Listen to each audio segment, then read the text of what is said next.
Selamat pagi pemirsa. Integritas dan korupsi ibarat dua sisi koin yang saling membelakangi. Tidak mengherankan kalau bagi 4.602 responden survei kepemimpinan 2024 yang dilaksanakan Lembaga Administrasi Negara, isu integritas dan korupsi menjadi hal yang terbanyak disorot sebagai tantangan terbesar yang dihadapi di tahun 2025. Yang jadi soal, bagi sebagian besar responden penegakan hukum masih rendah dan kebijakan pemberantasan korupsi belum maksimal.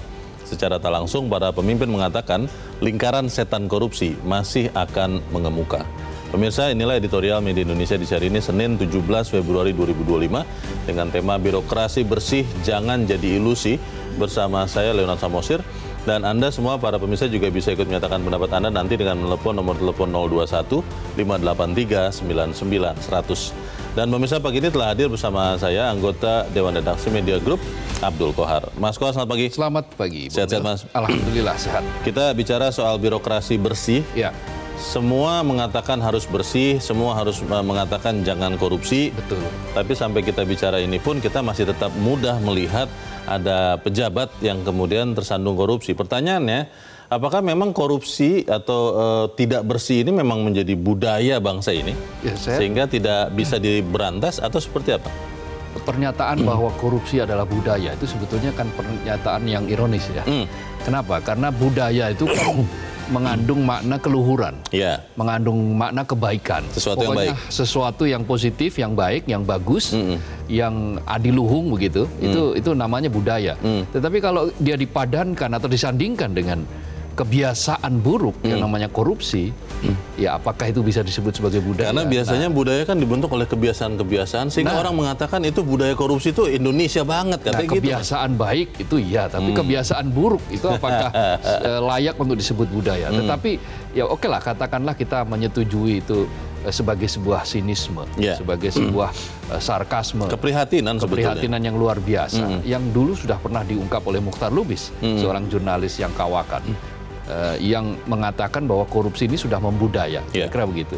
Korupsi ini sudah menjadi seperti kayak jalan hidup, kira-kira seperti itulah.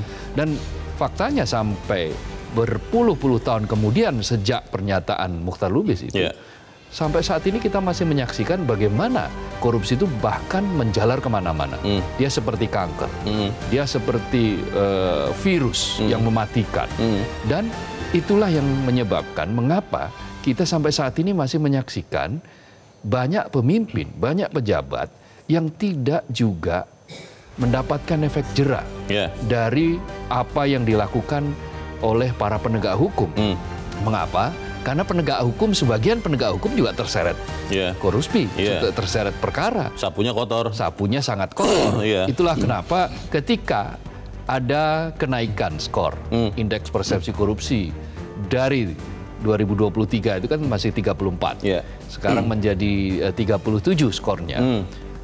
Berbagai pihak merasa tidak puas, bahkan ya pemerintah sendiri juga tidak puas dengan skor seperti itu. Kenapa? Karena faktanya kita pernah mencapai lebih dari itu, 40. Kalau bicara terjun bebas menjadi 34. Kalau bicara korupsi, Mas Kohar, apakah memang pencegahannya yang lemah, atau memang penindakannya juga yang justru lebih lemah lagi, sehingga kemudian pejabat pun tidak pernah khawatir untuk melakukan korupsi karena dia sudah berhitung, kalau saya sampai ketahuan uang saya masih cukup banyak untuk sekian, saya masih aman kok. Ya, ini yang terkonfirmasi dari sebuah survei yang dilakukan oleh Lembaga Administrasi Negara, LAN, yang menyatakan bahwa ternyata faktor integritas dan korupsi itu berbarengan atau disebabkan karena penegakan hukum yang lemah. Itu salah satu. Artinya apa? Dari mulai pencegahan, meskipun sudah ada, tetapi pencegahannya juga tidak serius. Sudah begitu, penindakannya dilakukan. Tidak serius lagi. Ternyata juga tidak selamanya serius. Gitu kan, masih ada tebang pilih. Lalu yang ketiga, ketika dia sudah diadili, dihukumnya pun tidak serius. Jadi ketika 3 lini itu tidak serius, maka jangan-jangan kita nanti hanya ilusi untuk mendapatkan pemerintahan yang bersih itu, Bung Leo. Kita akan bahas ini, Mas Kohar, supaya kita jangan menjadi bangsa yang mengalami ilusi. Dan pemirsa, nilai editorial Media Indonesia untuk hari ini, Senin 17 Februari 2025, birokrasi bersih jangan jadi ilusi.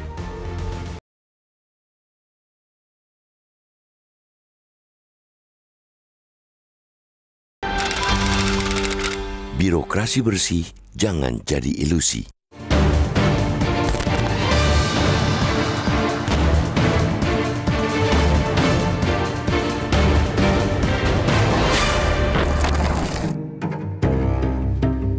Integritas dan korupsi ibarat dua sisi koin yang saling membelakangi. Yang satu terkait dengan hidup berkomitmen, kejujuran dan bertanggung jawab, sisi lain justru terkait dengan penyelewengan. Integritas akan melahirkan pemimpin yang berwibawa, dengan kejujuran menjadi batu penjurunya. Integritas akan melahirkan pemimpin yang berwibawa, dengan kejujuran menjadi batu penjurunya. Sedangkan korupsi hanya menelurkan sengsara. Sebab korupsi akan menggerogoti dan menyalahgunakan kekuasaan untuk kepentingan pribadi. Kedua hal itu jadi kegelisahan banyak orang, bahkan para pemimpin birokrasi. Tidak mengherankan bila bagi lebih dari 4.602 orang yang menjadi responden survei kepemimpinan 2024 yang dilaksanakan Lembaga Administrasi Negara atau LAN, isu integritas dan korupsi pun menjadi yang terbanyak disorot sebagai tantangan terbesar yang dihadapi pada 2025. Yang jadi soal, bagi sebagian besar responden, penegakan hukum masih rendah dan kebijakan pemberantasan korupsi belum maksimal. Maka tantangan pun pasti kian berat. Secara tidak langsung, para pemimpin yang jadi responden menyatakan lingkaran setan korupsi masih akan mengemuka. Memang secara angka, skor Indeks Persepsi Korupsi atau IPK Indonesia membaik. Skor IPK 2024 Indonesia naik 3 poin daripada tahun sebelumnya. Namun, apalah artinya angka bila publik masih kerap disuguhi tontonan kejadian ganjil yang mengonfirmasi masih maraknya korupsi? Contoh amat nyata adalah kasus korupsi tata niaga komoditas timah. Pengadilan negeri memvonis sangat ringan terhadap Harvey Muiz dan kawan-kawan. Meski tindakan korupsi mereka diduga merugikan keuangan negara hingga 300 triliun rupiah. Untung saja hakim di Pengadilan Tinggi DKI Jakarta mengoreksi vonis itu, lalu menggantinya dengan memberikan hukuman 20 tahun. Sebuah hukuman langka yang mestinya kerap diterapkan untuk kasus korupsi yang sudah menjadi kanker ganas di negeri ini. Survei LAN yang menunjukkan tantangan besar integritas dan penegakan hukum juga kian terkonfirmasi dalam kasus Hakim Pengadilan Negeri Surabaya yang terjerat suap dalam putusan bebas Gregorius Ronald Tanur dari kasus pembunuhan Dini Sera Afrianti. Sosok hakim yang kerap disebut sebagai wakil Tuhan dan seharusnya menjadi integritas tinggi dalam mengadili perkara malah terjerumus dalam lumpur suap. Makanya, menurut catatan Komisi Pemberantasan Korupsi atau KPK, kecenderungan korupsi dari tahun ke tahun juga tidak terlalu berpengaruh pasca kehadiran lembaga anti rasuah tersebut. Pelakunya juga beragam, mulai dari anggota DPR atau DPRD, kepala lembaga atau kementerian kepala daerah, dan pejabat lain dari berbagai tingkatan. Para penyelenggara negara tentu sudah menandatangani Fakta Integritas dan mengikuti beragam pelatihan dari KPK. Sayangnya, mereka-mereka juga yang akhirnya menjadi tahanan KPK. Maka salah satu hal penting agar tantangan itu bisa ditaklukkan, para pemimpin berbagai level birokrasi tidak boleh sekadar berbasa-basi. Berpidato anti korupsi memang penting sebagai pengingat. Membuat fakta integritas dan bersumpah menumpas korupsi juga tidak boleh ditinggalkan. Tapi bila itu semua tidak dibuktikan dengan perubahan nyata yang terlihat, tekad mewujudkan pemerintahan yang bersih cuma ilusi. Kita jelas tidak mau itu terjadi.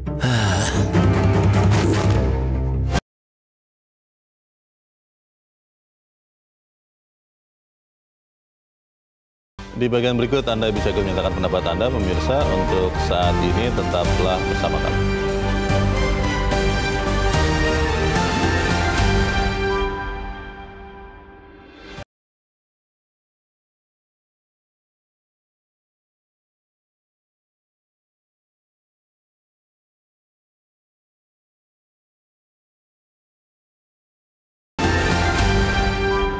Media Indonesia mengajak Anda untuk mengakses fitur premium e-paper. Dengan sajian konten berbasis intelektual dan meneguhkan kebangsaan, Media Indonesia tampil dengan lebih dinamis melalui e-paper Media Indonesia yang dapat Anda akses kapan saja, di mana saja. Caranya mudah, download aplikasi Media Indonesia di Android atau ketik link ePaper.mediaindonesia.com atau bisa scan QR Code pada layar kaca Anda. Klik tab ePaper di bagian samping layar tablet Anda, daftarkan data diri, serta pilih paket berlangganan ePaper Media Indonesia sesuai dengan kebutuhan Anda. Nikmati juga bonus spesial tambahan 4 halaman rubrik fokus setiap hari. Semua bisa Anda dapatkan hanya di ePaper Media Indonesia. Untuk informasi lebih lanjut, hubungi customer service di nomor 0811 1201 2018 atau kunjungi media sosial @Media Indonesia. Media Indonesia, referensi bangsa. Terima kasih Anda masih bersama kami pemirsa, dan sekarang kita akan mendengarkan Mas Kohar pendapat dari pemirsa Metro TV. Kita sudah terhubung dengan pemirsa Metro TV di Jakarta Selatan, ada Ibu Ong Mei Hua. Ibu Ong, selamat pagi. Selamat pagi, Bu Theo. Selamat pagi, Mas Kohar. Pagi, Assalamualaikum warahmatullahi wabarakatuh. Waalaikumsalam warahmatullahi wabarakatuh. Bagaimana Ibu Ong, birokrasi bersih jangan jadi ilusi, ini menjadi sesuatu yang ironis karena setiap pemimpin, setiap pejabat pasti bilang katakan tidak pada korupsi, tapi tidak lama kemudian kita lihat lagi kasus korupsi terjadi lagi, ketangkep lagi, entah oleh KPK, polisi atau jaksa. Bagaimana Bu? Silakan. Iya. Mengatakan tidak korupsi, tapi sedikit. Kalau korupsi banyak, yes. Itulah yang semboyan daripada partai. Jadi Bang. tidak korupsi kalau korupsinya hanya jumlahnya sedikit. Iya, Bang. Bang, korupsi di negara ini, di negeri kita ini tidak jerah-jerahnya. Hukum harus ditegakkan. Ibu sedih juga, Bang Leo. Integritas hakim 300T hanya dihukum 6,5 tahun. 6 tahun. Alhamdulillah pengadilan tinggi memperberat koreksi dengan 300T menjadi 20 tahun. Itulah hukuman yang harusnya begitu, Bang Leo. Membuat jerah para koruptor. Sekarang begini. Kenapa mantan ketua KPK, Firly Bahuri, itu sudah jelas-jelas memeras ada korupsi. Kok tidak ditahan? Ayo. Ada apakah? Kalau rakyat kecil, Bang Leo, ya Bu, nyolong ayam atau nyuri pohon dihukum berat. Tapi kalau orang meras ada korupsi, lenggang deh. Karena kalau ayam itu kan barang buktinya sedikit dan gampang didapat, Bu. Kalau korupsi kan banyak, complicated dan barang buktinya susah didapat biasanya gitu, Bu. Oh iya betul, Bang Leo. Sudah senang saya, Bang. Sedangkan KPK sendiri barang bukti bisa diambil, Bang Leo. Loh itu bagaimana? Oke. Namanya dikatakan lembaga rasuah yang kita hormati, yang kita sayangi. Sekarang pemerintah itu, pemerintah daerah juga banyak yang terjerat dengan hukum. Baik. Tegakkan hukumnya, Mas Bang. Tegakkan hukum dengan setegas-tegasnya ya. Perampasan hak, dimiskinkan rakyat itu kan takut, Bang Leo. Itu aja. Semoga saja Presiden Prabowo tegas hukum berat. Baik. Dengan korupsi. Assalamualaikum warahmatullahi wabarakatuh. Waalaikumsalam warahmatullahi wabarakatuh. Terima kasih Ibu Ong Mei Hua di Jakarta.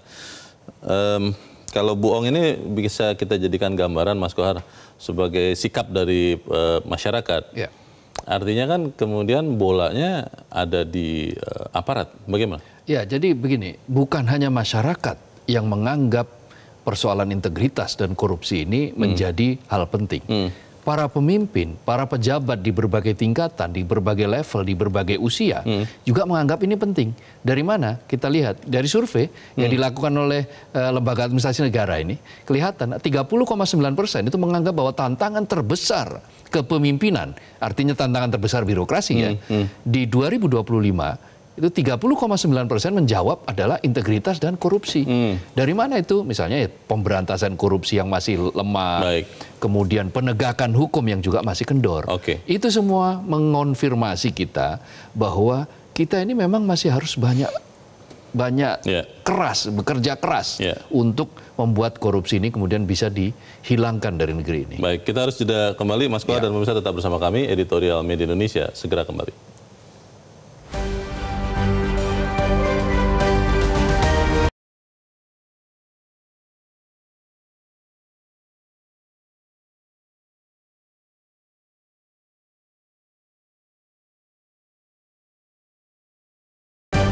Kita di bagian akhir pemirsa, dan Mas Kohar, apa yang harusnya segera bisa membuat perubahan agar birokrasi ini bersih, Mas? Ya, paling tidak sistem harus diperbaiki.